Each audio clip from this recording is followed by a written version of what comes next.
है ना, वो कहते हैं तथास्तु। और मैं ही नहीं कहता, ये बहुत जगह शास्त्रों में भी हमारे यहाँ लिखा हुआ है कि जब लोग अपने बारे में नेगेशंस यूज करते हैं, निगेटिव, तो रोजाना कम से कम शब्दों पर ध्यान दीजिए। जैसे आपको कई बार लगता होगा, अरे यार कहाँ सुबह सुबह हम बैठ गए हैं पढ़ने के लिए, और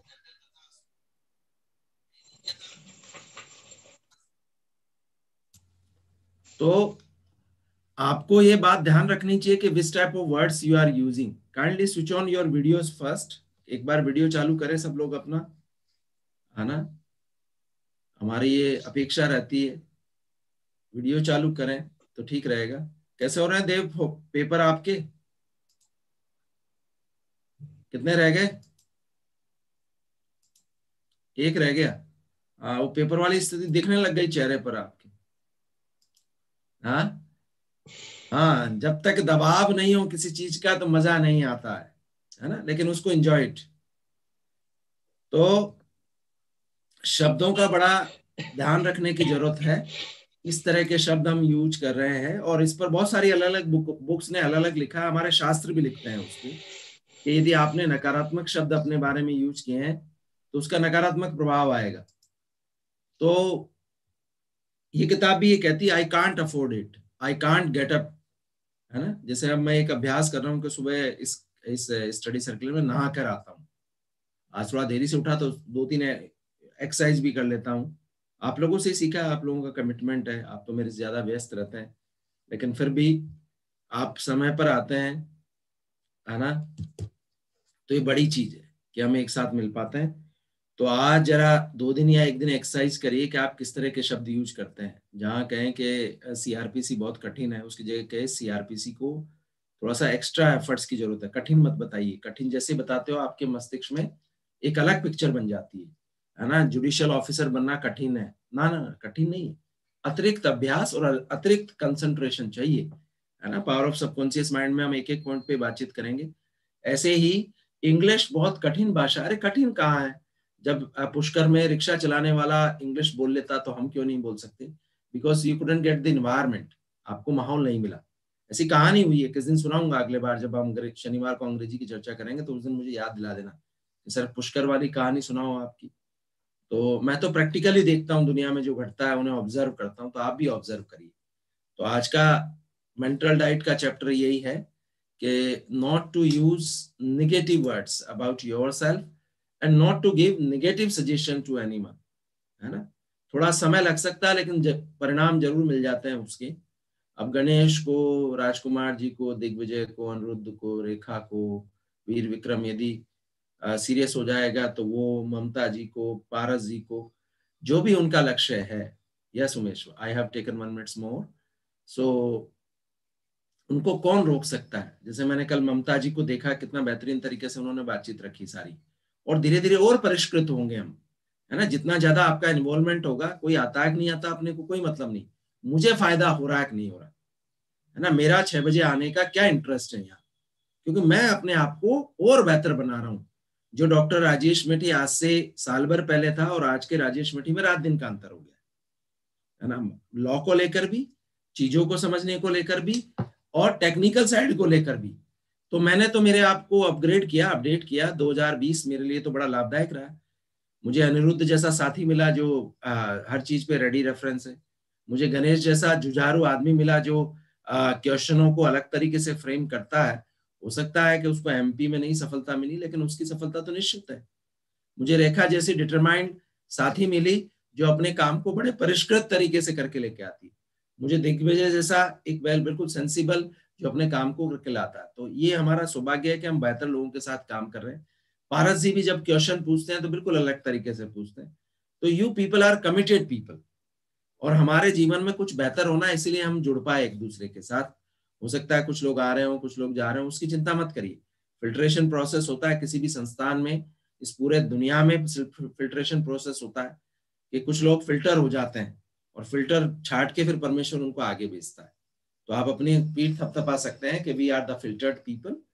आपको फायदा नहीं हो रहा तो आप छोड़ दीजिए। मैं बार बार कहता हूँ, फायदा हो रहा तो आओ। जैसे गोविंद का कमिटमेंट देखता हूँ, अब गोविंद में जितना समझ पा रहा है, क्योंकि वो तो फाइनल ईयर का स्टूडेंट है, लेकिन उसके जीवन को बेहतर होना है।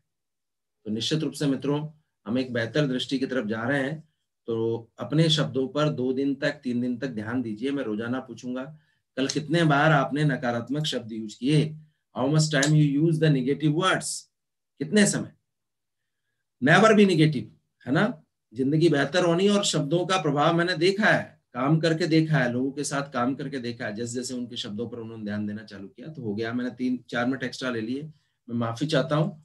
Over to Shri Digvijay Singh. Chapter number 15 पर बातचीत करेंगे। 100 लेकिन उसके बीच में हम एक्सपर्ट ओपिनियन के लिए शायद वर्मा जी को भी सुनना चाहेंगे, तो वर्मा जी लास्ट में समय रखे थोड़ा सा।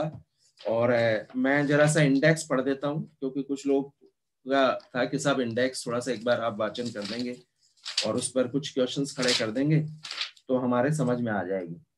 तो चैप्टर नंबर 15 है मजिस्ट्रेट को परिवाद, जो अपन कंप्लेंट की बात कर रहे थे पिछले चैप्टर में, संबंध उसको लेकर, कॉग्निजेंस को लेकर, ये कौन कौन कंप्लेंट कर सकता है, कौन क्या कर सकता है, किसको करनी है, यदि गवर्नमेंट ऑफिशियल होगा तो कैसे वो कंप्लेंट होगी।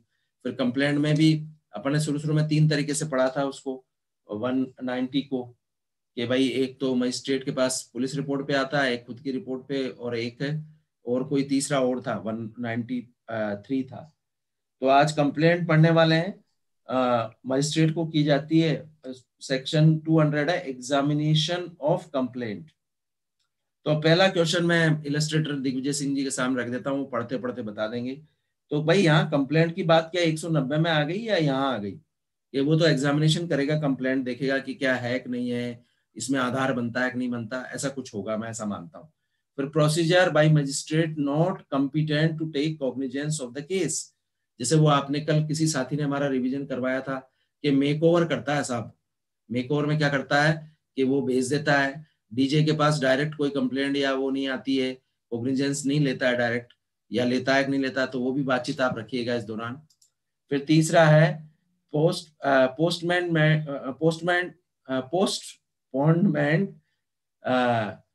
ऑफ इश्यू ऑफ प्रोसेसेस, है ना। तो प्रोसेसेस कहते हैं, कई लोग शब्द यूज कर लेते हैं, तो आप इश्यू ऑफ प्रोसेसेस भी ध्यान रखो। आदेशिकाएं, है ना, आदेशिका को जारी करना, और प्रोसेस कहते हैं ऑर्डर नहीं जारी करना, प्रोसेस जारी करना। फिर क्या है डिसमिसल ऑफ कंप्लेंट, तो कंप्लेंट का डिसमिसल कैसे होगा। कल शायद उमेश का एक क्वेश्चन था वर्मा सर से कि 202 को जरा वर्मा सर ठीक से समझा देना हमारे को। एम आई राइट वर्मा सर?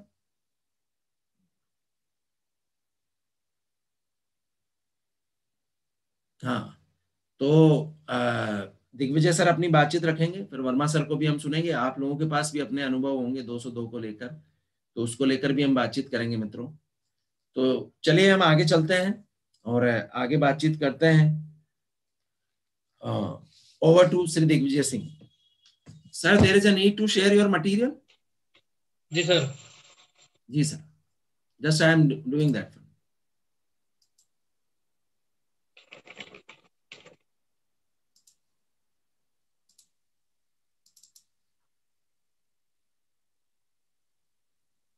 चालू तो कर देता हूँ। हाँ हाँ चालू करिए, बस सर कर रहा हूँ, कर दिया मैं। Good morning everyone.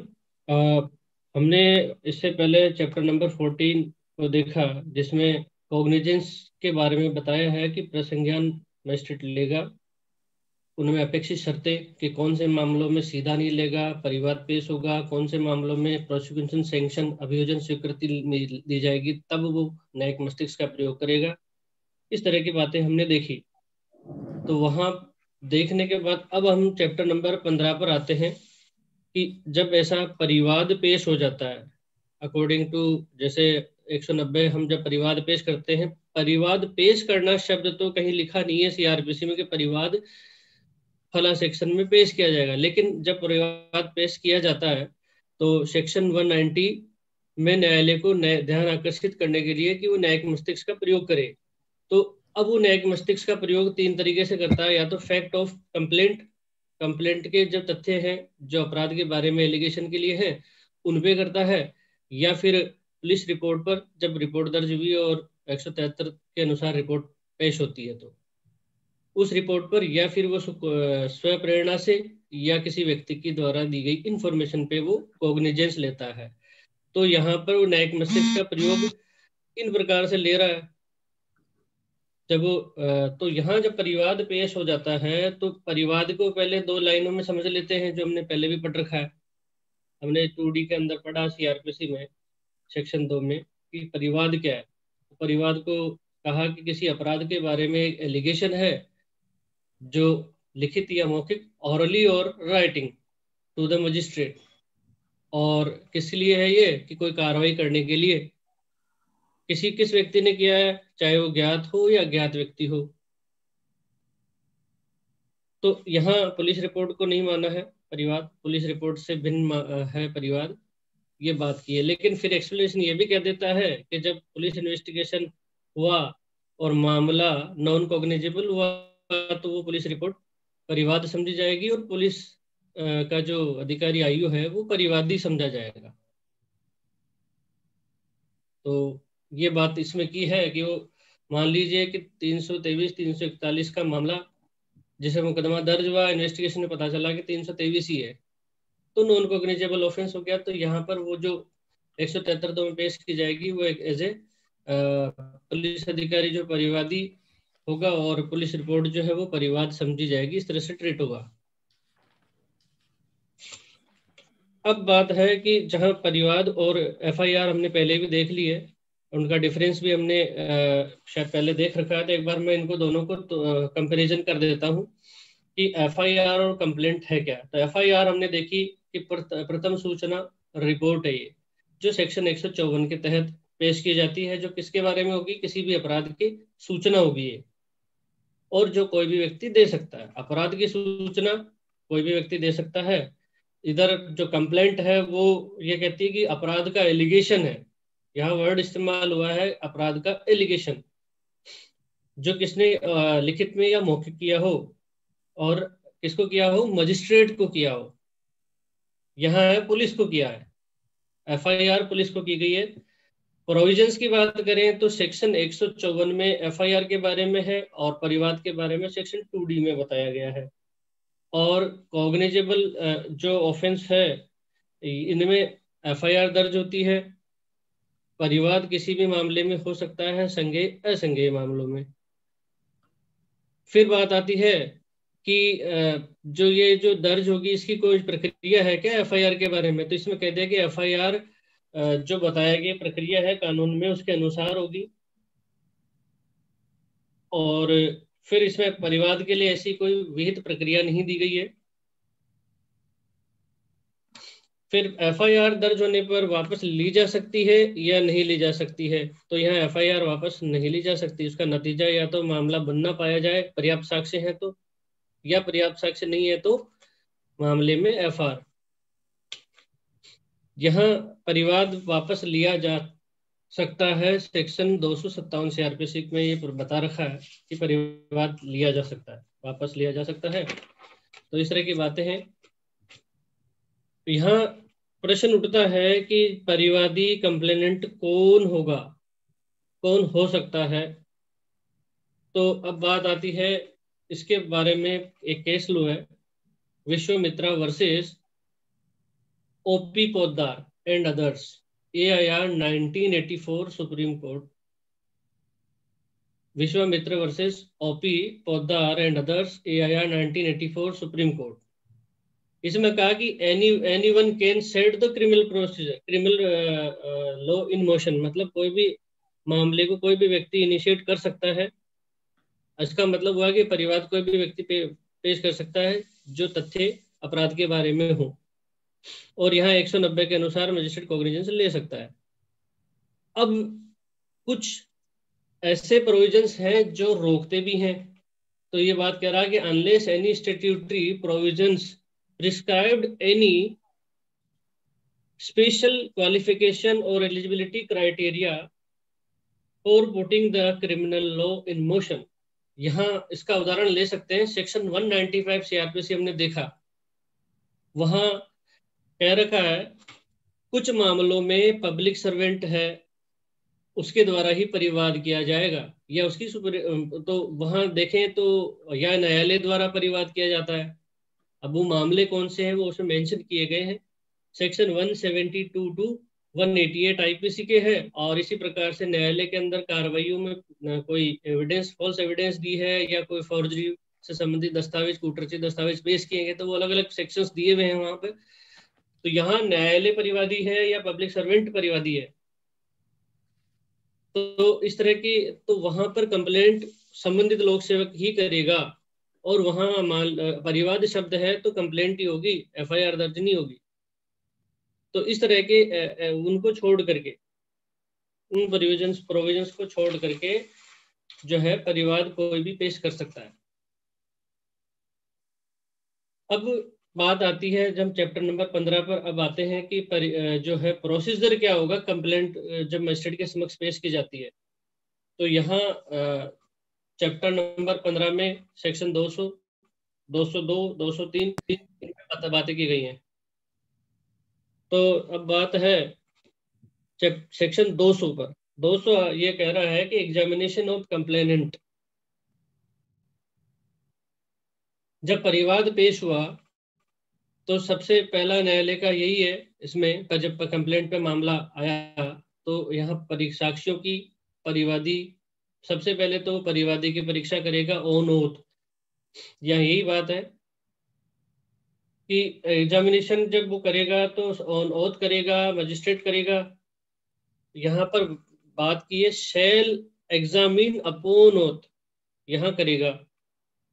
किस किस की करेगा? परिवादी की, कंप्लेनेंट की, और यदि कोई ऐसा साक्षी उपस्थित है तो उसकी भी शपथ पर परीक्षा करेगा, और उसको एक सारांश के रूप में लिखेगा जिस पर परिवादी और यदि कोई साक्षी उपस्थित है तो उसके भी हस्ताक्षर होंगे। ये बात की है सेक्शन 200 के अंदर, जो जनरल बात करता है। इसके बाद आती है बात कि क्या सभी मामलों में हमेशा साक्ष्यों की परीक्षा होगी, आवश्यक है? तो यहाँ कुछ कंडीशंस दी हुई हैं। ये परंतु बात करता है सेक्शन 200 में कि जब परिवाद रिटर्न में है, लिखित में किया गया है, और किससे किया गया है? मजिस्ट्रेट से किया गया है, तब यहाँ पर साक्ष्यों की और परिवादी की परीक्षा करना आवश्यक नहीं है।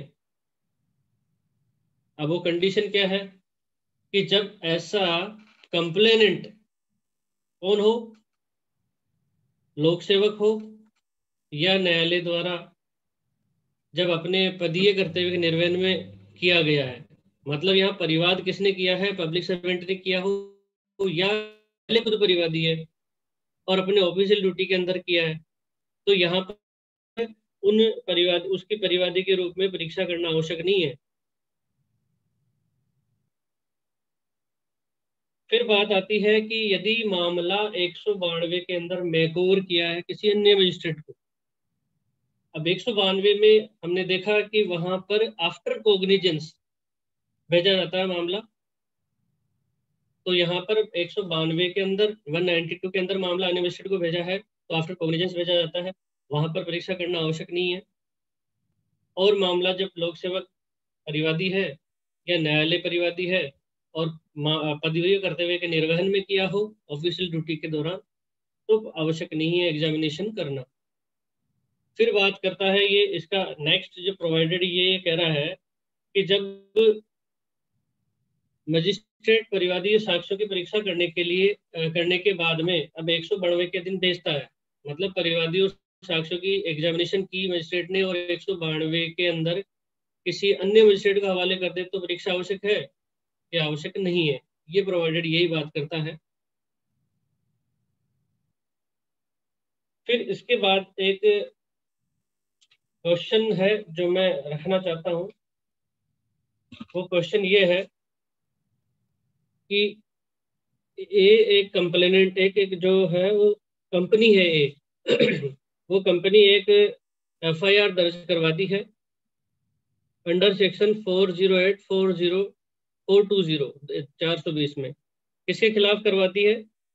एक एक्स व्यक्ति है जो फॉर्मर डिविजनल मैनेजर है। आफ्टर इन्वेस्टिगेशन 173 के अंदर एक रिपोर्ट मजिस्ट्रेट के समक्ष भेजी जाती है जिसमें यह नतीजा आता है कि मामला बनना नहीं पाया गया। एफआईआर जो इसमें दे दी जाती है सिविल नेचर का मामला मानते हुए। कंपनी ने प्रोटेस्ट पिटीशन न्यायालय में लगाई, मतलब समझिए प्रोटेस्ट पिटीशन लगाई यहाँ पर, नाराजगी पिटीशन जिसको कहते हैं कि साहब हम संतुष्ट नहीं है पुलिस की इस इन्वेस्टिगेशन से, इन्होंने एफआईआर लगाई है। यहाँ कंपनी ने प्रोटेस्ट लगाई, एक्स जो मैनेजर है वो यहाँ पर उसके खिलाफ मजिस्ट्रेट जो है सीधा 204 में प्रोसेस जारी कर देता है। प्रोटेस्ट पिटीशन लगाने पर सीधा प्रसंज्ञान लेते हुए 204 में अभियुक्त को हाजिर होने के लिए प्रोसेस जारी कर देता है। यहाँ प्रश्न पैदा हुआ और उसने इसको चैलेंज किया एक्स ने, इस बात के लिए कि लीगलिटी ऑफ कॉग्निजेंस जो मजिस्ट्रेट ने किया है उसे पावर नहीं थी।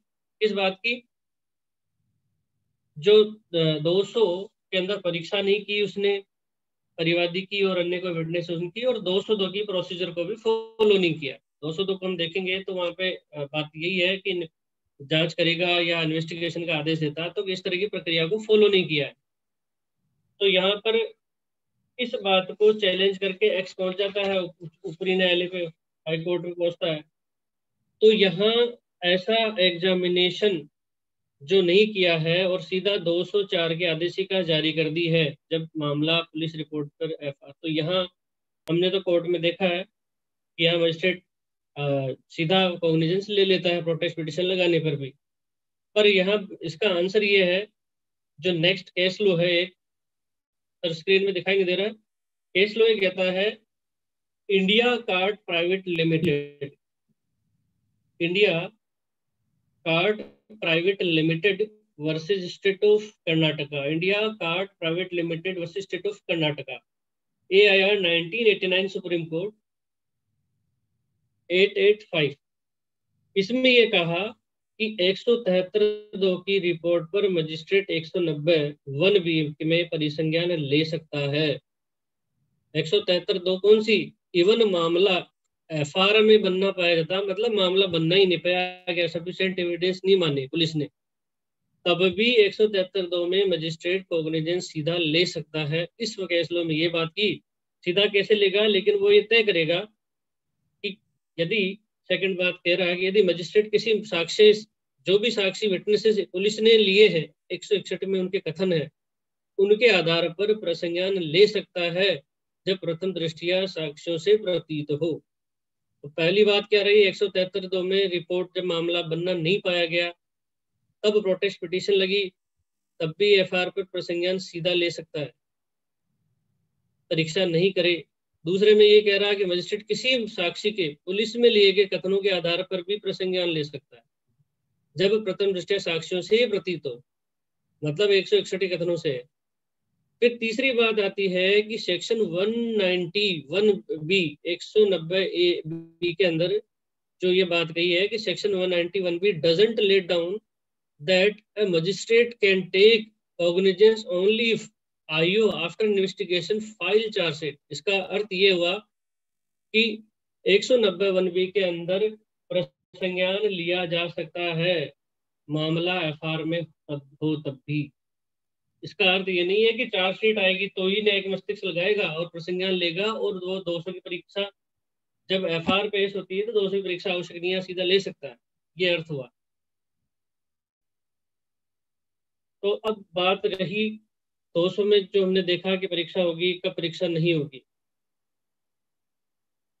तो इसके बाद आता है कि जब सेक्शन 201 को एक बार देख लेते हैं, उसके बाद 202 पे आएंगे। 201 के ये कह रहा है कि procedure by magistrate not competent to take cognizance of the case.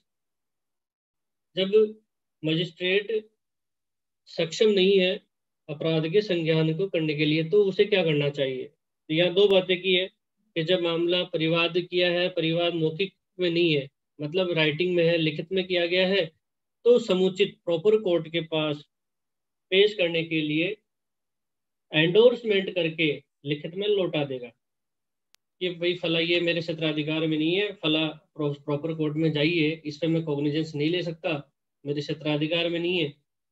इस तरह से वो एंडोर्समेंट करके लिखित में लौटाएगा।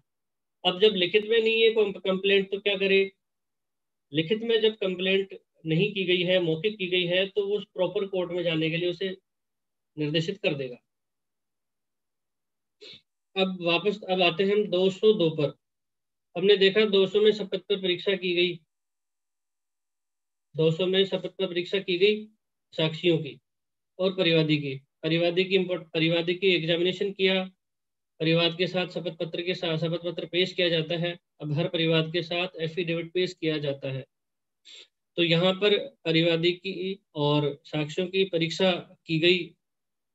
यहाँ मजिस्ट्रेट को जब मामला परिवाद पर पेश हुआ या 190 के अधीन उसे हवाले किया गया, इन दोनों ही दशाओं में अब मजिस्ट्रेट क्या करेगा? सीधा प्रोसेस नहीं जारी करके और वो क्या करेगा?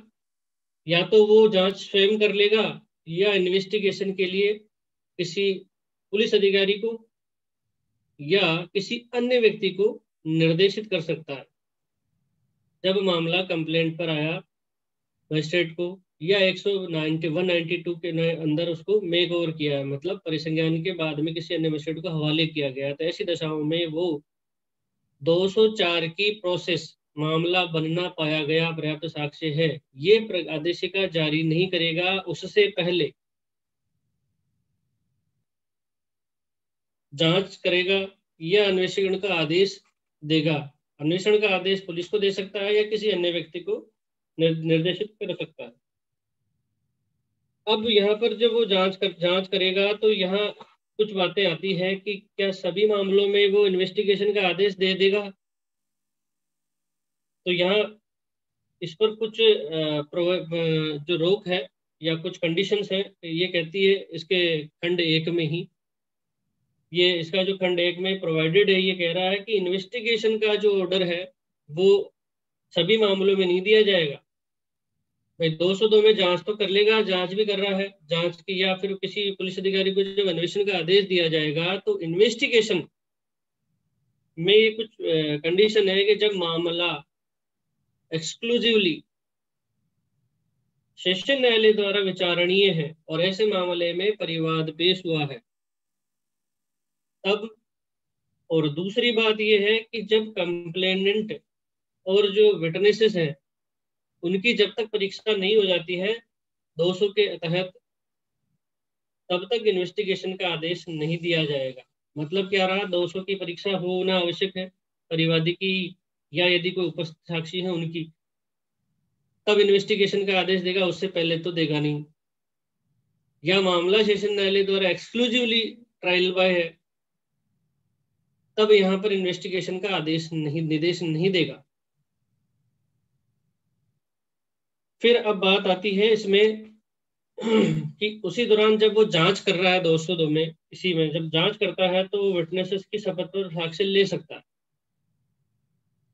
जब वो जांच करता है तो विटनेसेस की शपथ पर ऑन ओथ साक्ष्य ले सकेगा, ये बात की गई है।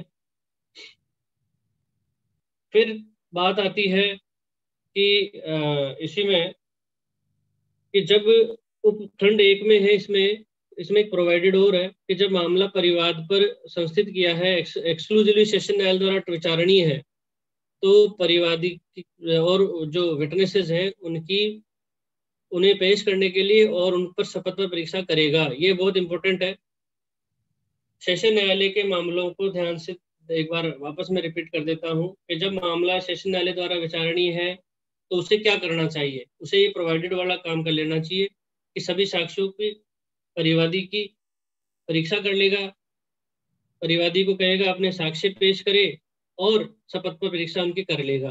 तो यहाँ जब भी सेशन न्यायालय द्वारा मामला विचारणीय है और परिवाद पेश हुआ है तो यहाँ पर वह परिवादी की और उसके साक्षियों की जो उसे पेश करने के लिए कहेगा और उनकी शपथ पर परीक्षा करेगा।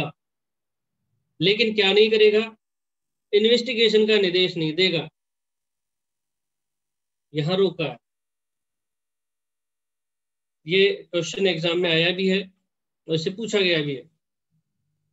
फिर बात आती है कि जब किसी अन्य व्यक्ति को इन्वेस्टिगेशन का डायरेक्शन 202 के अंदर देता है तो यहाँ उसे क्या क्या पावर्स होंगी? तो उसमें कहा कि बिना वारंट की गिरफ्तार करने की पावर उसे नहीं होगी। बाकी सब शक्तियां इन्वेस्टिगेशन में जो अन्य पुलिस अधिकारी इस्तेमाल करता है वही पावर्स उसको होंगी। अब एक प्रॉब्लम है जिसको मैं रखना चाहता हूँ।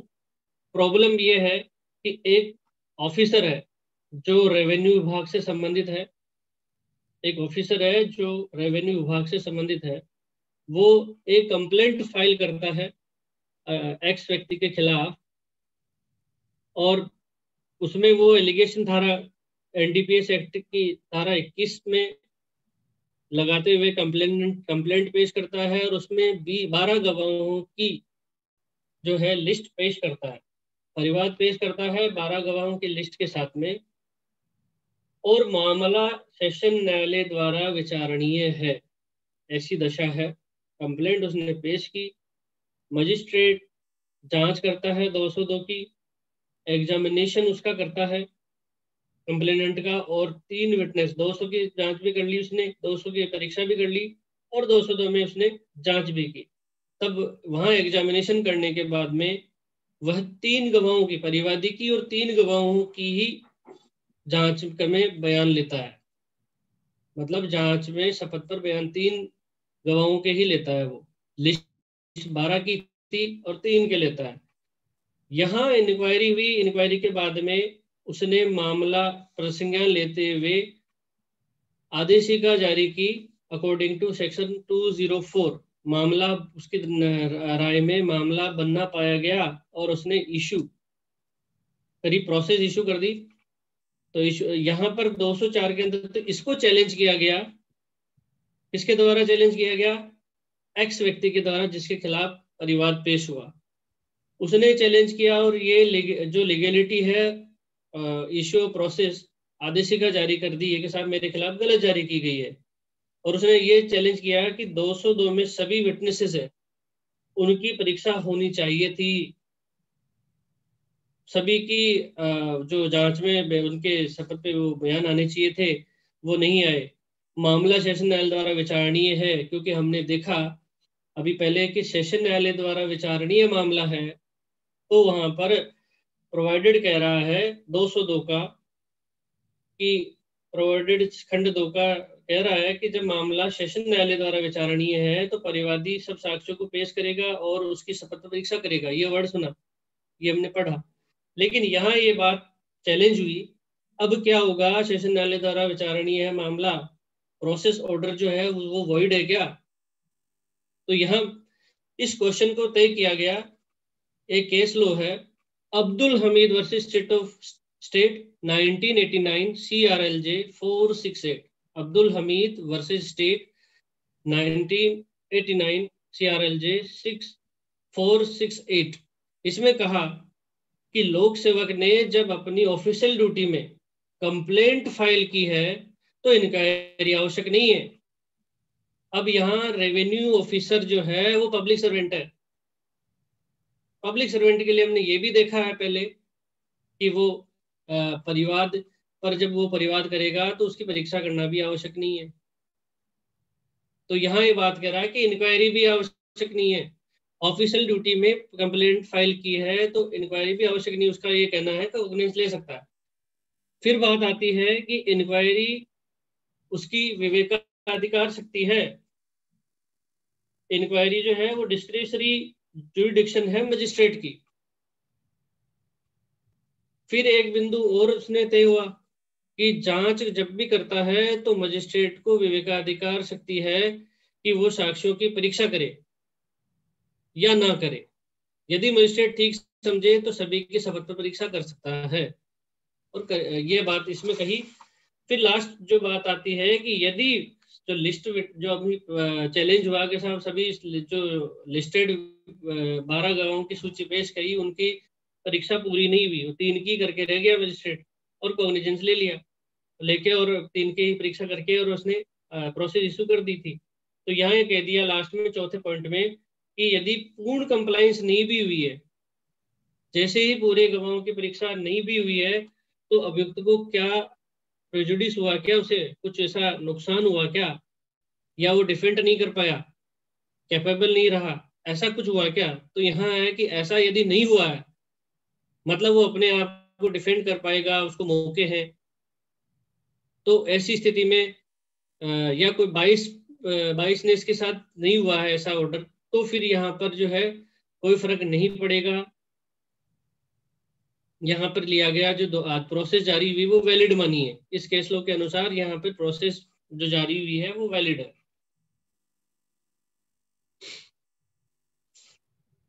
अब बात आती है, जब परीक्षा करीब शपथ पर परिवादी की परीक्षा हुई, एग्जामिनेशन हुआ, जो विटनेसेस जो उपस्थित थे उनकी परीक्षा हुई, उसके बाद में 202 के अंदर या तो उसने स्वयं जांच की या किसी पुलिस अधिकारी को इन्वेस्टिगेशन के लिए निर्देश दिया या किसी अन्य व्यक्ति को निर्देश दिया। यहाँ जब इन सब प्रक्रियाओं का परिणाम ये हुआ कि मामला कार्रवाई के लिए पर्याप्त आधार नहीं देता है, मतलब कार्रवाई करने के लिए पर्याप्त आधार नहीं है, तो परिवाद खारिज कर दिया जाएगा। ये सेक्शन 203 कहता है। 203 ये कहता है कि जब पूर्ण कंप्लाइंस ये कंप्लेनेंट और विटनेस जो है ये उनकी सबकी परीक्षा हुई, 202 की जांच की या इन्वेस्टिगेशन किया और उसे रिजल्ट ये रहा कि मामले में कार्रवाई करने के आधार नहीं है, तो यहाँ पर परिवाद को खारिज कर देगा। तो प्रश्न है परिवाद कब खारिज कर दिया जाएगा, तो इसका आंसर 203 हुआ। अब मान लीजिए कि यही इसका उलट कर देते हैं, कंप्लेनेंट विटनेस की शपथ पर परीक्षा हुई और 202 की जांच या इन्वेस्टिगेशन का रिजल्ट ये रहा कि मामला बनता पाया गया, कार्रवाई के पर्याप्त आधार है, तो क्या करेगा। फिर आते हैं नेक्स्ट चैप्टर की ओर बढ़ते हैं, सेक्शन 204 जो चैप्टर नंबर 16 में है, 2042 210 में ये बातें की है। तो अब चैप्टर नंबर 16 पर आते हैं। ये कहता है कि मजिस्ट्रेट के समक्ष कार्यवाही का प्रारंभ किया जाना, commencement of proceedings before magistrates. Section 204 कहता है इश्यू ऑफ प्रोसेस। वही बात है, आदेशिकाएं जारी करेगा। आदेशिकाओं से मतलब ये है कि उसको बुलाने के लिए प्रोसेस जो भी प्रक्रिया है, समन है, वारंट है, जो भी बुलाने के तरीके हैं, उनके द्वारा उसे बुलाएगा। किसे बुलाएगा, अभियुक्त को, जिसके खिलाफ एलिगेशन लगा है। तो अब बात आती है 204 का खंड एक ये कह रहा है कि कॉग्निजेंस से मजिस्ट्रेट की, जब कॉग्निजेंस लिया उससे मजिस्ट्रेट की ये राय बनी कि कार्रवाई के लिए आधार, तो समन मामला है तो समन इशू करेगा उस अभियुक्त को हाजिर करने के लिए। सेकंड बात, यदि वारंट मामला है तो अभियुक्त को निश्चित समय पर लाए जाने के लिए वारंट या ठीक समझता तो समन जारी कर दे। जनरली समन जारी होता है, नहीं आने पे फिर वारंट इशू हो जाता है, अवेलेबल नॉन अवेलेबल, तो इस तरह से जारी होता है। फिर इसी में खंड 2 ये कह रहा है कि जब अभियुक्त को समन या वारंट जारी करना है तो वो कैसे करेगा, क्या सीधे ही कर देगा। तो इसमें कहा है कि जब तक परिवाद में जो सभी अभियोजन साक्षी हैं उनकी सूची लिस्ट फाइल पर नहीं होगी तो नहीं करेगा। पहले विटनेसेस की सूची लाइए। तो हमने भी ये देखा है कि विटनेसेस की जो सूची है वो संलग्न रहती है, तो उसके बाद में ही वो जारी करता है, नहीं तो पहले कहेगा सूची लाइए, फिर उसके बाद में वो इशू करता है। परिवाद जब पेश किया है, प्रोसेस इशू हो रही है, समन या वारंट जारी हो रहा है, तो ऐसी साथ में परिवाद की एक प्रति भी उस अभियुक्त को भेजी जाएगी समन और वारंट के साथ में। ये खंड 3 कहता है। तो उपधारा 3 ये कहती है। फिर नेक्स्ट बात आती है कि यदि किसी लॉ में ये प्रिस्क्राइब किया हुआ है कि प्रोसेस आदेशिका जारी करवाने के लिए कोई फीस या कोई अन्य कोई फीसें दे हो, मतलब देनी जरूरी है, तो वहां पर आदेशिका जारी नहीं करेगा जब तक कि वो परिवादी कंप्लेनेंट, मतलब उससे फीस वसूल नहीं जाए, जो भी शुल्क लगता है। फीस नहीं देने पर मजिस्ट्रेट परिवाद खारिज कर सकता है। एक नई बात और है 203 के साथ में, 204 का ये खंड 4 परिवाद कब खारिज किया जा सकता है, उसमें ये भी बात इंक्लूड की जा सकती है।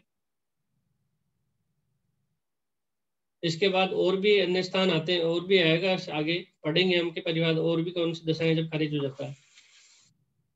अब बात आती है सेक्शन 205 जब प्रोसेस इशू होती है, अभियुक्त को आना है, लेकिन यहाँ ये 205 कह रहा है कि मजिस्ट्रेट में dispense with personal attendance of accused.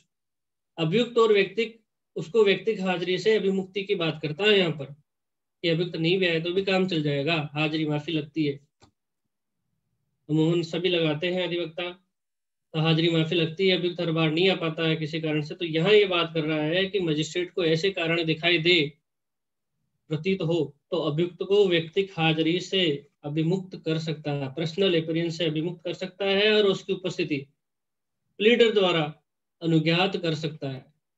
Pleader से मतलब उसके अधिवक्ता को आने के लिए अनुमति दे देगा।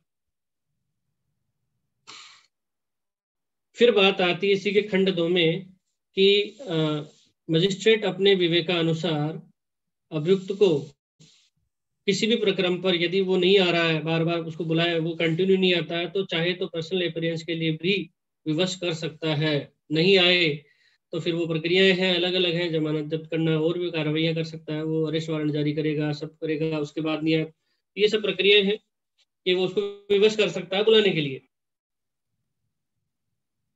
अब बात ये हमने अब तक देखी सर, इसको थोड़ा इसमें सर एक ऊपर करने करें सर, इसमें केस लो है, शायद मैंने डाला है, नहीं डाला है, इसी में था सर, सेक्शन 205 के आसपास ही है।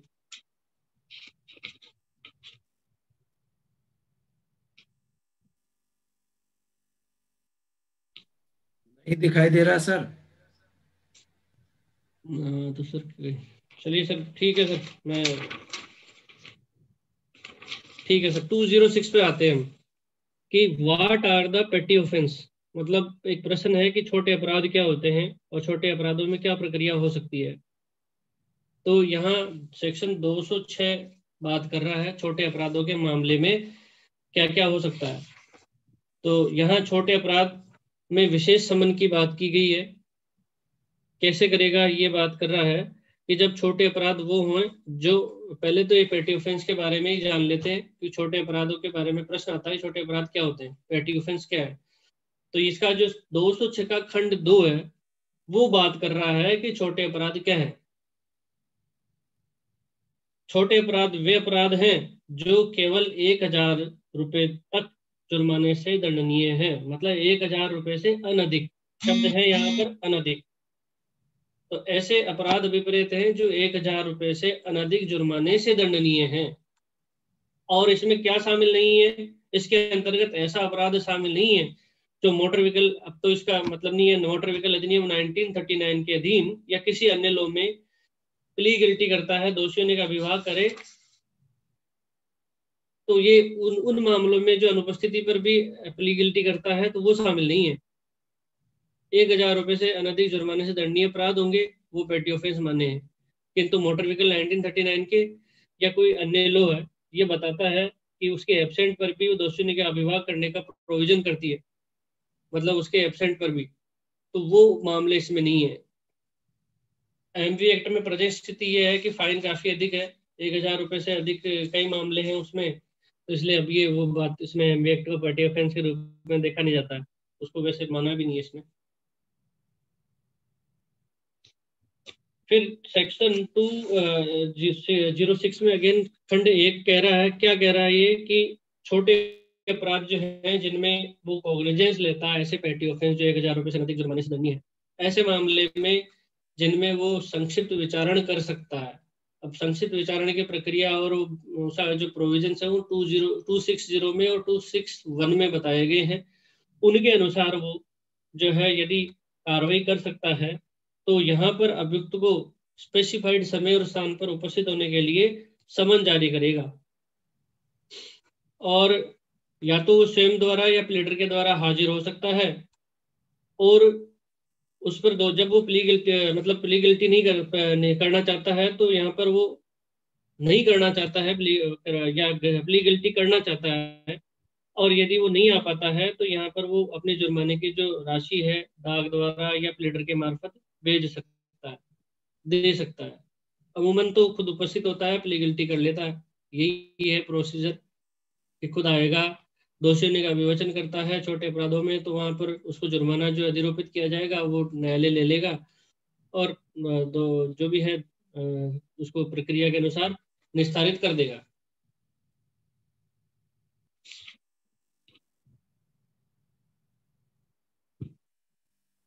अब इसके बाद में इसका खंड 3 ये कह रहा है कि राज्य सरकार जो है, मतलब इसमें प्रोविजंस बताया है, राज्य सरकार जो है उपधारा 1 के अंदर जो शक्तियों का प्रयोग करने के लिए मजिस्ट्रेट को क्या क्या कह सकती है कि वो जो मामले कंपाउंडेबल हैं 320 के अनुसार, या ऐसे मामले जिनमें 3 माह से अनधिक कारावास का प्रोविजन नहीं है, मतलब 3 माह से कम के कारावास का प्रोविजन है, या जुर्माने से या दोनों से ही दंडनीय है मामले, तो वहां पर विशेष रूप से सशक्त कर सकता है कि मामले के तथ्य और परिस्थितियों को ध्यान में रखते हुए केवल जुर्माना अधिरोपित करने के प्रोविजन लागू कर सकता है, और इससे न्याय के उद्देश्यों की पूर्ति हो रही हो तो, मतलब केवल फाइन अधिरोपित करने के लिए प्रोविजंस कर सकता है राज्य सरकार।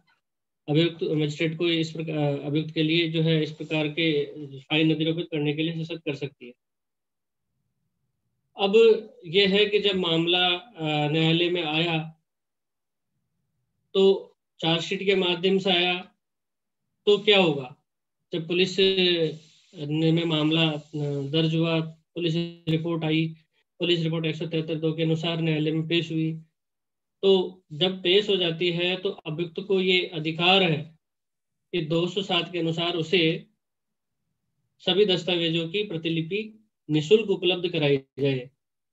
207 बहुत इंपॉर्टेंट है ध्यान रखने के लिए कि उसका ये अधिकार है कि वो जब मामला पुलिस रिपोर्ट पर दर्ज हुआ है और पुलिस रिपोर्ट न्यायालय में 173(2) के अनुसार रिपोर्ट पेश हुई, तो वहां पर निःशुल्क उसको दी जाएगी। क्या क्या दिया जाएगा उसके अंदर उसको, कि पुलिस रिपोर्ट, दूसरा यदि एफआईआर है, एफआईआर दर्ज हुई है तो एफआईआर 154 के अनुसार जो उसको प्रतिलिपि, फिर 161(3) सीआरपीसी में जो सभी व्यक्तियों के कथन अभिलिखित किए गए हैं, उन साक्ष्यों का जो है जिनसे प्रोसिक्यूशन डिपेंड करेगा, उन सभी के कथनों की प्रतिलिपि, सिवाय 173 खंड 6 के दस्तावेजों को छोड़ करके। अब 173(6) को देखेंगे भी। फिर 13 है कि 164 के अंदर कोई कन्फेशन की हुई है या कोई कथन किसी विक्टिम का दर्ज हुआ है वो, और लास्ट कहता है कि अन्य दस्तावेज जो रेलेवेंट है, सुसंगत है, और 173 की खंड 5 के अधीन पुलिस रिपोर्ट के साथ मजिस्ट्रेट को भेजे गए हैं, वो सभी, इन सब को उसे देना होगा। यहाँ 173 में जो खंड 6 है उसको देखें तो वहां उस बारे में वहां पर हमने देखा था कि वहां उन्हें चाहे तो ना दे। वो क्या है 173 को एक बार मैं रिपीट कर देता हूँ।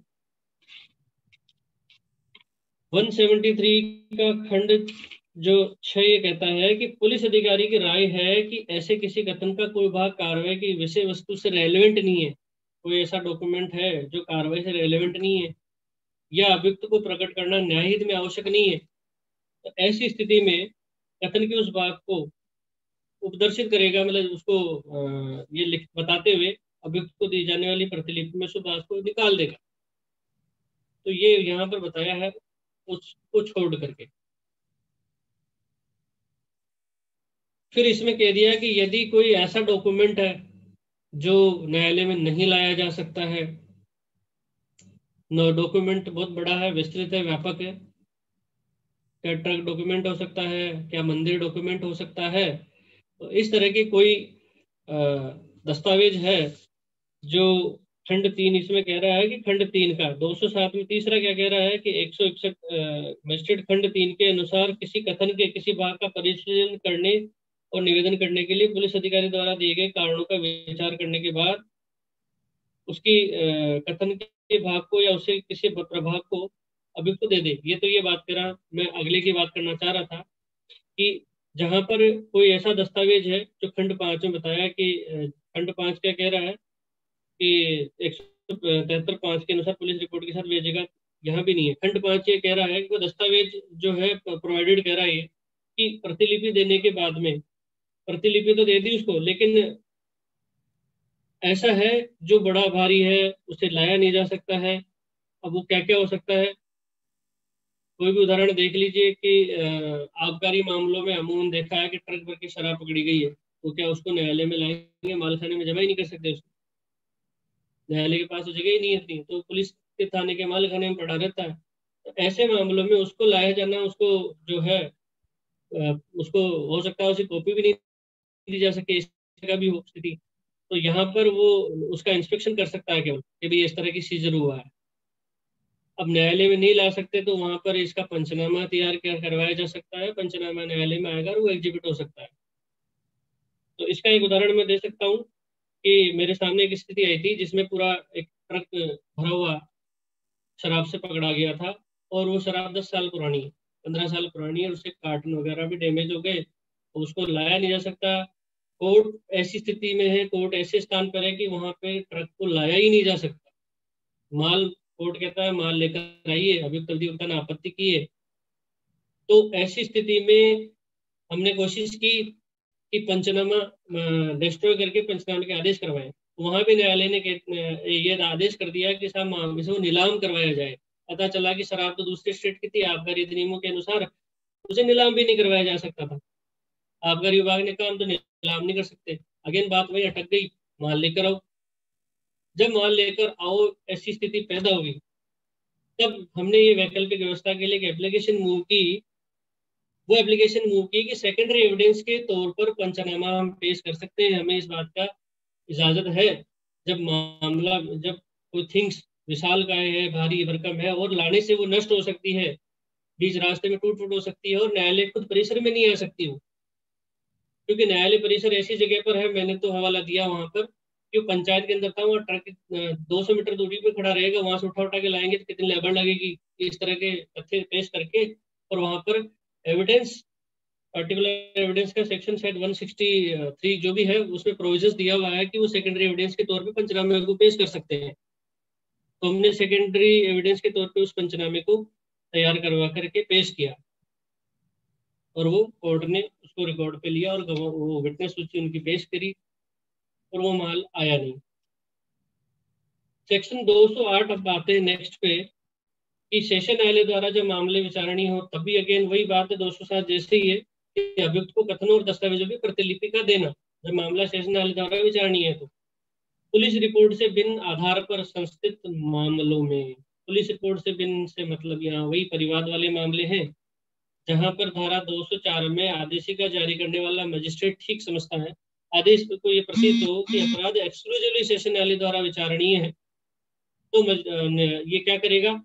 अभियुक्त को वही अगेन उन व्यक्तियों के जिन्होंने जिनकी परीक्षा हुई है 200 के अंदर या 202 में, उनके अभिकथन जो स्टेटमेंट रिकॉर्ड हुए हैं, या 161 या 164 के यदि कोई कथन है या कन्फेशन है वो, और अन्य डॉक्यूमेंट्स जिन पर अभियोजन डिपेंड है, इन सभी की उसको देगा। फिर अगेन अगर ऐसी कोई थिंग्स जो न्यायालय में नहीं आ सकती है, दस्तावेज ऐसा है, तो वहां पर लीडर को या उस स्वयं को अभियुक्त को निरीक्षण करने का अवसर दे देगा, वो इंस्पेक्शन कर सकता है। तो यहाँ यही बात थी कि परिवाद वाले मामले हैं, तो वहाँ 208 में कह दिया कि 204 के दिन आदेशिका जारी की करता है, तो उसको अन्य मतलब सेशन न्यायालय का द्वारा मामला ट्रायल में है, ट्रायल करने योग्य है, तो वो उसको ये दस्तावेज दे देगा।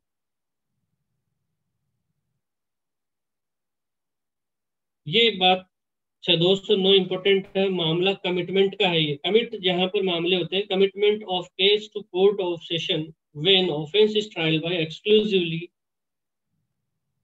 सेशन न्यायालय द्वारा जब मामला विचारणीय है, तो मामला उसे सुपुर्द करना। कौन सुपुर्द करेगा? तो यहाँ वही बात आती है कि जब मामला पुलिस रिपोर्ट पर संस्थित हुआ है, या फिर उसका कोई परिवाद मजिस्ट्रेट को हुआ, या मतलब जब मजिस्ट्रेट के सामने मामला आया, तो यहाँ पर वो अगर एक्सक्लूसिवली सेशन न्यायालय द्वारा विचारणीय है, तो उसे क्या करना चाहिए? वो ये करेगा कि 207 के जो हमने भी पढ़े कि 207 के अंदर जो डॉक्यूमेंट्स उसको दिए जाएंगे, 207 या 208 की कंप्लाइंस वो कर लेगा, मजिस्ट्रेट दस्तावेज दे देगा उसे, उसके बाद में मामला सेशन न्यायालय को सुपुर्द करेगा, यहाँ वर्ड है कमिट।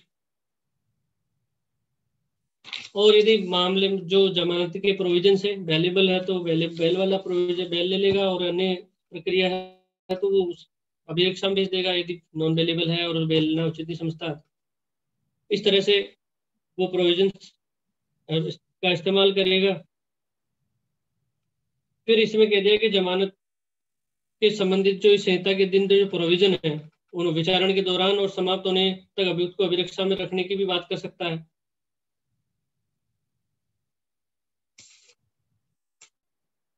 और इसकी सूचना जो है मामला जब सेशन न्यायालय को सुपुर्द हो जाता है तो लोक अभियोजक को इसकी सूचना दी जाती है।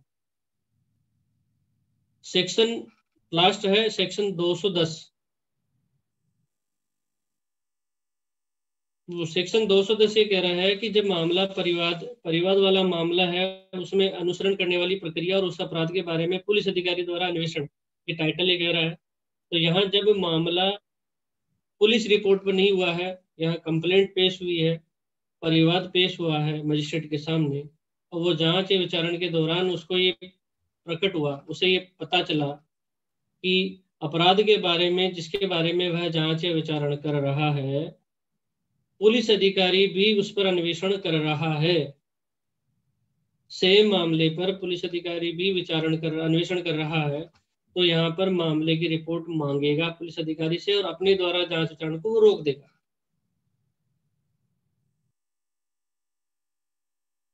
तब वो मामले को रोक देगा।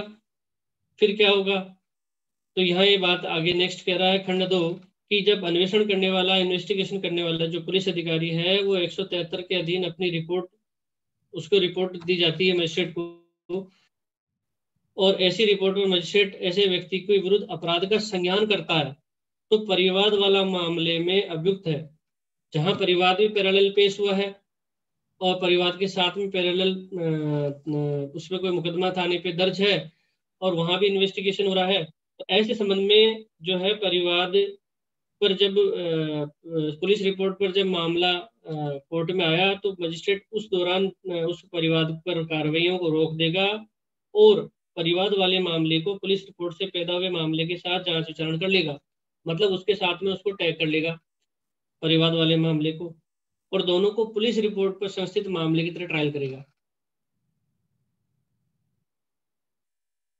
फिर इसमें थर्ड बात है कि जब पुलिस रिपोर्ट परिवाद वाले मामले में किसी अभियुक्त से संबंधित नहीं है, जब पुलिस रिपोर्ट जो आई वो परिवाद वाले मामले से संबंधित नहीं है, भिन्न है, तो यहाँ या मजिस्ट्रेट पुलिस रिपोर्ट पर किसी अपराध का संज्ञान ही नहीं करता है, तो वो जांच विचारण में जो उसके द्वारा रोक ली गई थी उसको प्रारंभ करेगा, सीआरपीसी के प्रोविजंस के अनुसार चालू कर देगा और कर लेगा। तो यहाँ हमने आज सेक्शन 200 से और 210 तक देखे हैं। इस पर मेरे ओर से इतना ही है। Over to you sir. May you switch on your video, please, all of you. Thanks a lot. Digvijay, you put in a very good manner. मेरी बात से आप लोग सहमत हो तो अंगूठा लगा सकते हैं कि दिग्विजय सर ने बहुत बढ़िया तरीके से अपनी बातचीत रखी और उन्होंने समझाया कि कंप्लेंट एक कोर्ट आप इमेजिन कर सकते हैं, कंप्लेनेंट इमेजिन कर सकते हैं, मजिस्ट्रेट फर्स्ट क्लास या सीजेएम तो नहीं आई आज बातचीत, सेशन जज की बातचीत कर सकते हैं, इंक्वायरी और इन्वेस्टिगेशन की बातचीत कर सकते हैं, सेक्शन 161, सेक्शन 164, 173 उन्होंने आपके सामने बातचीत रखी।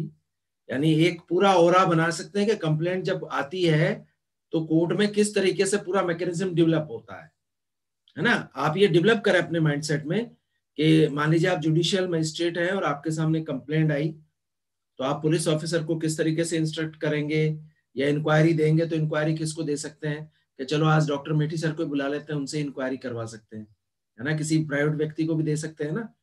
तो इमेजिन करें और किस दिन इमेजिन कर लें कि किसी बिग बी को और इसको भी बुला सकते हैं, याद करने के एसोसिएट करने के तरीके याद है कि चलो अपने अनिरुद्ध को बुला देते हैं, अनिरुद्ध कुछ अपडेटेड कुछ केस लो भी डाल देगा उसमें। तो इमेजिन जितना बेहतर करेंगे उतना ज्यादा रिटेन होगा आपका, और रिटेन होगा तो एग्जाम में आप उतना ही बेहतर लिख पाएंगे, है ना। एग्जाम में जब आप, और जब इंटरव्यू में बोलेंगे तो बहुत बढ़िया तरीके से अपनी बातचीत बोलेंगे। तो thanks to illustrator of today, हमारे प्रोसिक्यूशन ऑफिसर दिग्विजय सिंह जी को बहुत बढ़िया तरीके से बात रखी। चलिए अगले 4 मिनट में कौन उनको रिकॉल करवा देगा, फिर क्वेश्चंस पे बातचीत करेंगे। कौन बोल रहा है?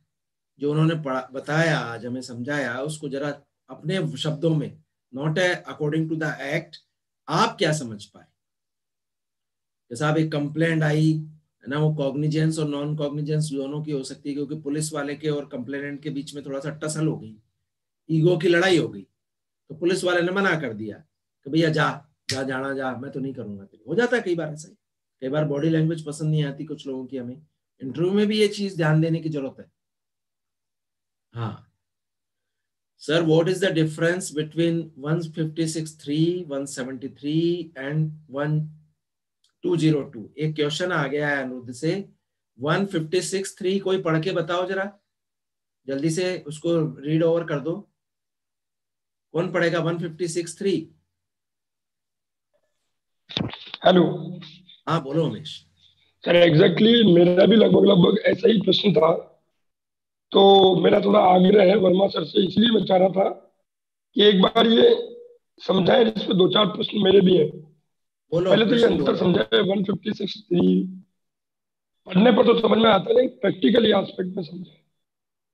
एक बार पढ़ तो दो, कईयों को याद ही नहीं होगा 156.3 क्या है। उमेश,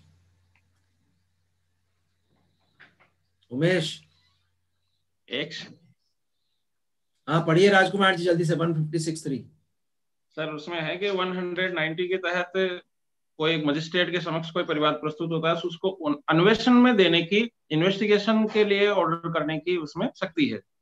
यह है कि धारा 190 के अधीन सशक्त किया गया कोई मजिस्ट्रेट पूर्वोक्त प्रकार से अन्वेषण का आदेश कर सकता है। Any magistrate empowered under section 119 में order such any investigation as above mentioned, वो उसका अन्वेषण करने का आदेश दे सकता है। ये है। तो वर्मा सर को तो एक्सपर्ट ओपिनियन में ले, उससे पहले हमारे यहाँ तो बहुत बढ़िया बढ़िया लोग हैं, बहुत बढ़िया पढ़ के आते हैं, तो जरा आप लोग समझा दो, फिर अपने से जो त्रुटि होगी वो वर्मा सर उसको अपडेट कर दें। राजकुमार जी आप ही बोलिए जरा सा, आप क्या समझते हैं?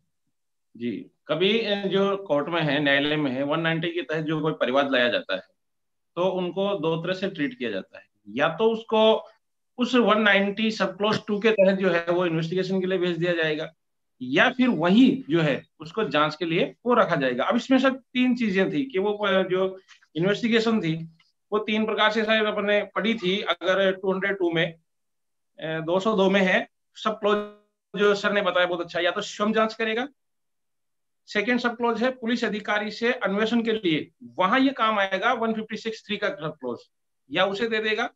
या थर्ड जो है वो है अन्य किसी व्यक्ति को ठीक समझे। मैं इसमें एड ऑन और कर दूं कि कई बार क्या होता है, जैसे डोमेस्टिक वायलेशन वाले होते हैं, उसमें रिपोर्ट मांगी जाती है, इन्वेस्टिगेशन जांच के लिए दी जाती है सीडीपीओ को, तो ये जो अन्य व्यक्ति है ये उसमें इंक्लूड हो जाता है कि सीडीपीओ से हम जांच मंगा रहे हैं कि इसके साथ डोमेस्टिक वायलेशन हुआ या नहीं हुआ है, उसकी जांच जो है वो मजिस्ट्रेट उसको तहरीर जारी करके देता है। तो ये भी चीजें हैं।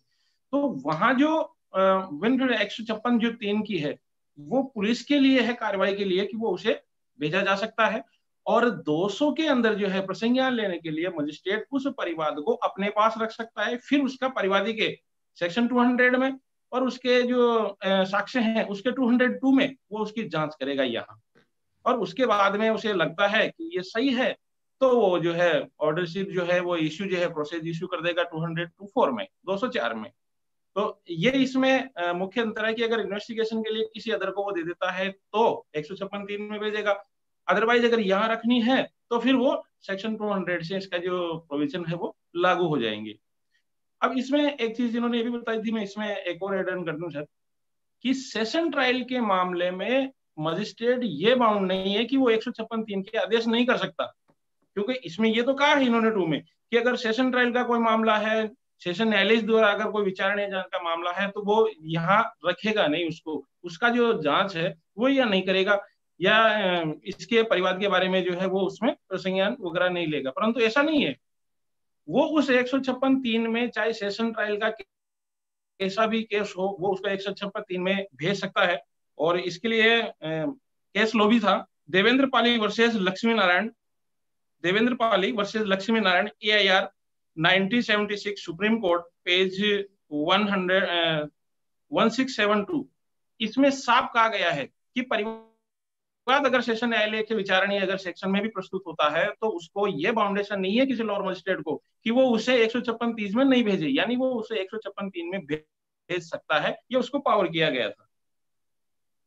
और अगर वो पास में रखता है तो उसमें जो अभी इन्होंने जो प्रॉब्लम बताई थी दिग्विजय सर ने, वो यहाँ आ जाती है कि अगर वो उसके पास 156(3) में भेज दिया तब तो कोई प्रॉब्लम नहीं है, और अगर खुद के पास रख लिया तो भैया उसका ये रूल है कि वो सारे जो विटनेस है, उसके जो सारे गवाह हैं, उनको वो लेखबद्ध करेगा, उनके बयान लेखबद्ध करेगा, शपथ पर, ओथ पर उनकी परीक्षा करेगा। अब एक चीज और है, 156(3) भेजने के बाद में इन्वेस्टिगेशन ऑफिसर का है वो ग्राउंड तैयार हो गया, परंतु यहाँ जो है रह गया जो साक्ष्य लिया जाएगा। तो इसमें ये चीज है कि 161 के बयान लेने के बाद में हमने देखा है कि इसकी जो मैन जो है वो चीफ होगी, फिर क्रॉस होगा, क्रॉस एग्जामिनेशन होगी, और उसके बाद में पुनः परीक्षा का भी प्रावधान है।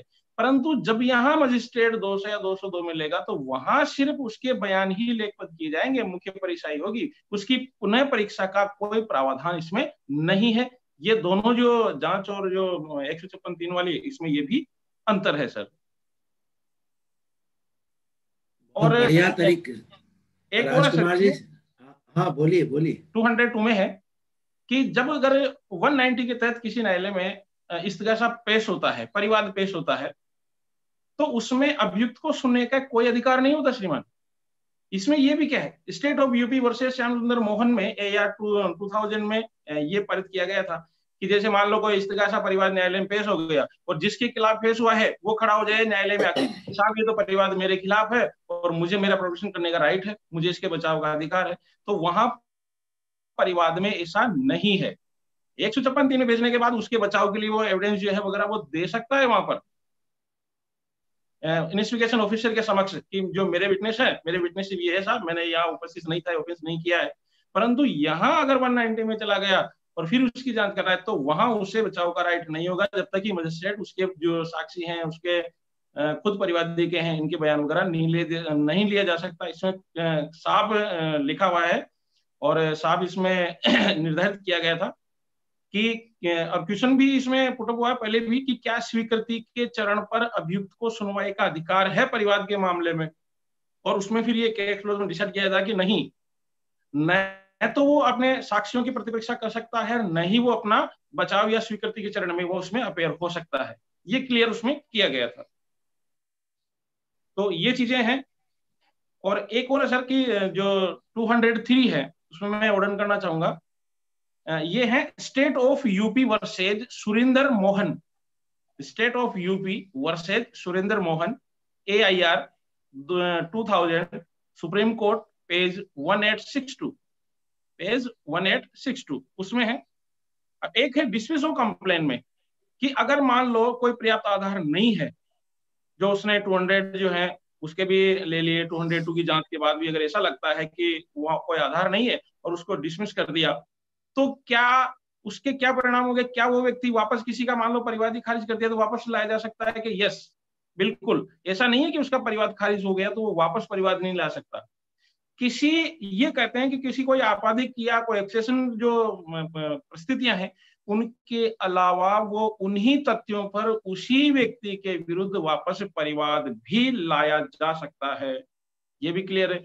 या मान लो परिवाद में कोई डेट दे दी मजिस्ट्रेट ने और अदम हाजिरी में जिसे हम बोलते हैं खारिज कर दिया, वो व्यक्ति गया नहीं, न्यायालय में उपस्थित नहीं हुआ और उसके परिवाद को अदम हाजिरी में खारिज कर दिया, तो उस कंडीशन में भी उस परिवाद को वो वापस नए फ्रेश तरीके से कोर्ट में प्रस्तुत कर सकता है। उसके लिए भी वही चीजें हैं कि आपराधिक परिस्थितियों को छोड़कर बाकी वो जो है उन्हीं व्यक्ति के खिलाफ उसी अपराध के बारे में, क्योंकि रेस जुडिकाटा जो है ना प्राकृतिक न्याय सिद्धांत, एक बार ले तो दोबारा उसके विरुद्ध नहीं ला सकता, यहाँ वो लागू नहीं होगा, कुछ परिस्थितियों को छोड़कर वापस जो है वो लागू हो जाता है, यानी लाया जा सकता है। और इसका भी केस लॉज है अदम हाजिरी में वाला है Jitendra Singh versus Ranjit Kaur, AER 2001 supreme court 784। ये है Jitendra Singh versus Ranjit Kaur, AER 2001 supreme court, page 784 इसमें है। और 203 के तहत खारिज करके उसी तथ्यों पर पुनः उन्हीं तथ्यों पर वाद लाया जा सकता है। इसके बारे में भी केस लॉज है।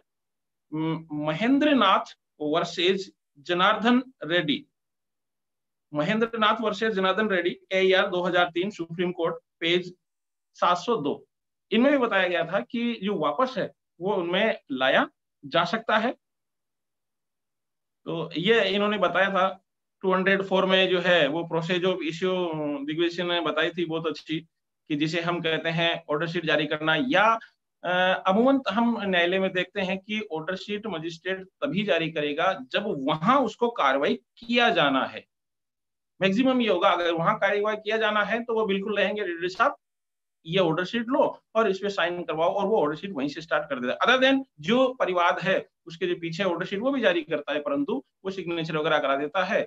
और जो सारांश है उसका, क्योंकि 202 में प्रसंज्ञान लेना, उसका सारांश लेना है शपथ पर, जरूरी नहीं है कि वो उसको लिखे ही सही। अगर वो सिर्फ जांच करेगा उसकी परिवादी की, हाँ ये जो लिख कर लेके आया है वो सही है या नहीं है, इतना सिर्फ वो उसके संज्ञान में हो जाएगा, तो इतना से भी वो 156(3) में उसको भेज सकता है। और अगर यहाँ रखना है तो फिर वो जो इश्यू प्रोसेस करेगा 204 में। और उसके जो ग्राउंड है उन्होंने सारे बताए थे कि कार्रवाई का आधार हो, सम्मन जारी कर सकता है, वारंट है तो वारंट भी जारी कर सकता है, कब तक सम्मन और वारंट जारी नहीं करेगा, तब साक्षियों की सूची में। अब इस चैप्टर को समझने के लिए शायद मैं सभी से ये करूं, मेरी राय में अगर 138 NI एक्ट के अगर मामले ले ले तो शायद हम बिल्कुल पूरी प्रोसेस को समझ सकते हैं इस परिवाद में। सॉरी सर, तो उसमें परिवाद प्रस्तुत हुआ, साक्ष्य सूची उसमें प्रस्तुत हुई, प्रसंज्ञान उसमें लिया गया, कोर्ट फीस जो है पूरी नहीं है तो उसको वो खारिज कर देंगे। तो ये सारी चीजें हैं कि अगर अपन एक केस क्लोज अगर उदाहरण के लिए ऊपर ले लें तो उसकी प्रोसेस पूरी जो है उस परिवाद में अडॉप्ट हो जाती है। थैंक यू सर, आपने बहुत अच्छा आज जो है वो दिग्विजय ने समझाया। Thank sir. और तो राजेश जी सर। उस पे सोने पे सुहाना, वो क्या कहते हैं, सोने पे सुहाना कहते हैं, सोने पे सुहागा कहते हैं, है ना, वो आपने किया। वो कहा है मेरा साथी, हाँ गोविंद हो सकता है तुम्हें कभी कभी लगे कि यार कुछ चीजें भारी हो जाती है, लेकिन तुम सौभाग्यशाली हो कि हम ऐसे साथियों के साथ बैठ रहे हैं जो हमें परिष्कृत कर रहे हैं, यानी उनके पास इतना अनुभव है। मैं ऐसा देखता हूँ समूह में, मैं तो मेरे को कुछ बहुत चीजें पता नहीं है, लेकिन आप लोग, सोने पे सुहागा, आप लोग क्या है उसको और परिष्कृत करते हैं। और ये गोविंद और मेरे जैसे लोगों का सौभाग्य है, या रेखा जैसे लोगों का सौभाग्य है जो क्रिमिनल लॉ को बहुत ठीक तरीके से नहीं समझते या लॉ को बहुत डेप्थ में नहीं समझते। रेखा भी अग्री होगी। तो रेखा, हमें समझने में चीजें काम आती है। जैसे अनिरुद्ध ने बहुत बेहतरीन क्वेश्चन पूछा और राजकुमार जी ने उसको एड ऑन किया, तो हमें समझना चाहिए। अब वर्मा सर का टाइमर मुझे समय दें, अगले 3-4 मिनट में वर्मा सर को समझ पाए, यदि वो बता पाए कुछ इस पे, नहीं तो फिर कल ले इसको और रेसेस करें और फिर रेखा को आमंत्रित करें, क्योंकि कल गणेश का एक प्रश्न था वो कि is governor is bound to follow the recommendation of council of ministers in state. तो रेखा ने कहा था कि सर आपको अगले जब हम चर्चा करेंगे तो उसमें सब कुछ मिलेगा। तो वर्मा सर, क्या 3-4 मिनट में कुछ बात आप अपने एक्सपर्ट कमेंट दे दें तो हमें थोड़ा आनंद आ जाएगा। राजकुमार जी ने बहुत बेहतरीन तरीके से बात रख दी। और कल NI एक्ट का जो बेसिक्स है वो यदि रोहित हमें समझा पाए, जो रोहित आप कुछ बोल पाएंगे कल इस विषय पर, जो आज राजकुमार जी ने अपेक्षा की है कि NI एक्ट का एक केस लो समझा दें कि भाई कंप्लेंट आई। चलिए, तो कल रोहित अपने पास शुरू के 5 मिनट में अपने सामने एक बातचीत रखेगा इस चैप्टर के लिए, और रोहित की बात में कुछ कमी रह जाएगी तो फिर पारस जी है ना, और बाकी लोग हैं वो एड ऑन करेंगे। बहुत बढ़िया लग रहा है कि आप इंक्लूसिव, और ममता जी भी करेगी। ममता जी के पास भी बहुत ज्ञान रहता है, जब वो बोलती है तो बहुत सही तरीके से बात रखती है। तो over to Shri ji. Sir एक मिनट हाँ, सर, अभी राजकुमार सर ने हमें बताया है कि परिवाद अगर खारिज पोस्टपोन कर दिया जाता है तो वो दोबारा से भी किया जा सकता है आपवादिक परिस्थितियों को छोड़ करके। तो सर वो आपवादिक परिस्थितियां कौन सी हैं?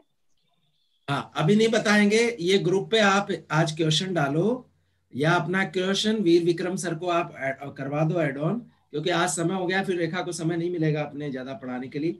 वर्मा सर को सुन लेते हैं, क्वेश्चन का आंसर जरूर देंगे। नहीं लास्ट में समय रहा तो गणेश जी इसको बताएंगे अपने को आज, है ना, गणेश बताएंगे। और गणेश नहीं बता पाएंगे मुझे विश्वास है, वैसे कुछ कुछ तो वो बता देंगे या पूरा ही बता देंगे आपको, नहीं तो बाकी लोग है अपने पास बताएंगे, है ना। ठीक है ममता जी, जरा वर्मा सर को सुन लेते हैं 2-3 मिनट, फिर उसके बाद कॉन्स्टिट्यूशन पे चलते हैं रेसेस लेके। Thank you Rajesh ji. इसमें कुछ बचा ही नहीं है, दिग्विजय ने इतना शानदार तरीके से एक्सप्लेन किया और उसमें एड ऑन किया राजकुमार जी ने, तो अब तो उसमें कुछ ऐसा बचा नहीं है। कोई स्पेसिफिक डाउट है तो अपन उसकी चर्चा कर सकते हैं। तो ममता जी के क्वेश्चन का उत्तर दे सकते हैं क्या आप, दीजिए जरा। ममता जी क्वेश्चन क्या है? ममता जी का क्वेश्चन ये है कि आपराधिक मामलों को छोड़कर कंप्लेंट जो है वो अस्वीकार कर दी गई, तो क्या वो दोबारा, राजकुमार जी ने कहा कि वो दोबारा भी फाइल की जा सकती है। There is no need to be implication of res judicata on this one matter और दिस वन कंप्लेंट। हाँ तो मैं इसका बता दूं, 203 के अंदर अगर कोई कंप्लेंट खारिज कर दी जाती है तो उसका एक अल्टरनेटिव रेमेडी तो यह है कि उसकी रिवीजन फाइल की जा सकती है। Revision can be filed. अगर कंप्लेंट क्वेश्चन कर दी तो रिवीजन का राइट मेंटेनेबल है under section 397 and 399 of CrPC, number 1। Number 2 है कि क्या फ्रेश कंप्लेंट फाइल की जा सकती है। तो राजकुमार जी ने बोला था principle of res judicata. Res judicata का मतलब ये होता है कि once the matter has been heard on merit and it has been adjudicated, यानी कि उसका निर्णय हो चुका है। तो ये तो प्रिलिमिनरी स्टेज है। प्रिलिमिनरी स्टेज पे तो कॉग्निजेंस ही नहीं हुआ तो मेरिट पे एडजुडिकेट होने का मतलब ही नहीं है। तो इस कंडीशन के अंदर ये प्रिविलेज दिया है जो राजकुमार जी ने जजमेंट कोट किया कि उसमें मैटर में कुछ हुआ ही नहीं है। अगर कोई व्यक्ति मान लो उपस्थित नहीं हो पाया या अन्य किसी कारणों से without going on merit the complaint has been question, तो उसका राइट बनता है कि वो फ्रेश कंप्लेंट भी उसमें फाइल कर सकता है on the same cause of action, उसी काज ऑफ एक्शन के लिए। रेस जुडिकेटा तो वहां लागू होता है कि जो मैटर है that has been heard and adjudicated, ये एडजुडिकेशन हुआ ही नहीं है। This is either the default of the complainant और due to some other reason. तो इसमें इवन प्रसंज्ञान भी नहीं हुआ है तो उसका राइट बनता है कि he can file the fresh complaint और otherwise he can go in the revision also. तो I hope Mamata ji clear हो गया होगा आपको। Yes sir. हेलो हेलो मैं सब रेसेस करेंगे सर। एक प्रश्न है बस, कर ले लेंगे, प्रश्न छोड़ रहा हूँ। आप प्रश्न है, आप वीर विक्रम को नोट करवा दो जल्दी से। सर 155(2) का जो इन्वेस्टिगेशन है वो और 202 में जो इन्वेस्टिगेशन है वो, उसमें बेसिक डिफरेंस क्या है? और प्री चार्ज एविडेंस और पोस्ट चार्ज एविडेंस कब लेते हैं, क्यों ले रहे हैं, ये मेरे को समझना है। चलिए वीर विक्रम काइंडली नोटेड इट। वैसे अभी आपकी ये सारी रिकॉर्डिंग आपको अवेलेबल रहेगी, आगे से कोई चीज छूट भी जाए तो आप देख सकते हैं। यूट्यूब पर भी इसको लाइव कर रहे हैं लेकिन वो उसमें है अनलिस्टेड में, तो केवल आप ही एक्सेस कर सकते हैं। और यदि कुछ कोर्ट टीम डिसाइड करेगी तो पब्लिक डोमेन में भी जाएंगे, क्योंकि हमारा लेवल बहुत बढ़िया है, मैं ऐसा मानता हूं। तो और आपके ऐप पर भी ये अवेलेबल है आपको, तो कोई चीज छूट भी जाए तो तनाव लेने की जरूरत नहीं, आप आराम से नोट करें, आप पढ़े मस्ती से, है ना। कोई चीज छूट जाए, वर्मा सर को वापस सुनना है कि भाई उन्होंने जो कंप्लेंट की लेकर बातचीत की, यार राजकुमार सर ने 3-4 केस लो हमारे को रखवाए, छूट गए, तो वहां आप आराम से आगे पीछे करके उसको देख सकते हैं। चिंता ना करें, अपन उसी मोड पे जा रहे हैं कि चीजें अवेलेबल रहो। ये डॉक्यूमेंटेशन है, बहुत काम की चीज। चलिए over to timer, how much time you are giving to us? हाँ बोले सर। एक क्वेश्चन मेरा भी था, लिखवा दीजिए आप। ये 204 जो सेक्शन है इसमें लिखा हुआ है, उसके सब क्लोज 2 में अभियुक्त के विरुद्ध उपधारा 1 के अधीन तब तक कोई सम्मन या वारंट जारी नहीं किया जाएगा जब तक कि अभियोजन के साक्ष्यों की सूची फाइल नहीं कर दी जाती। अब कई जगह ऐसा होता है कि साक्ष्य सूची पेश नहीं करती फिर भी वारंट या सम्मन जारी कर देते हैं, तो उस स्थिति में क्या अभियुक्त को कुछ फायदा मिलेगा? पारस जी का प्रश्न है, पारस जी मैं नोट करवा दीजिए वीर विक्रम को, कल बात करेंगे इस विषय पर, क्योंकि हमें है ना, तो कल आते ही या बात कर लेंगे या बात के समय में ध्यान रखेंगे, आप क्वेश्चंस पे पूरी नजर रखें। विक्रम क्वेश्चन समझ में आ गया आपको? दोबारा बोलूं? नहीं आ गया समझ में, नहीं तो वो आपसे व्यक्ति से संपर्क कर लेंगे और ले लेंगे ग्रुप पर। तो विक्रम ये क्वेश्चन डाल दीजिएगा। चलिए उमेश सर, रेसेस का समय 7/23 हुए, 7/24 हुए, 26/27 में मिलते हैं, 7/27।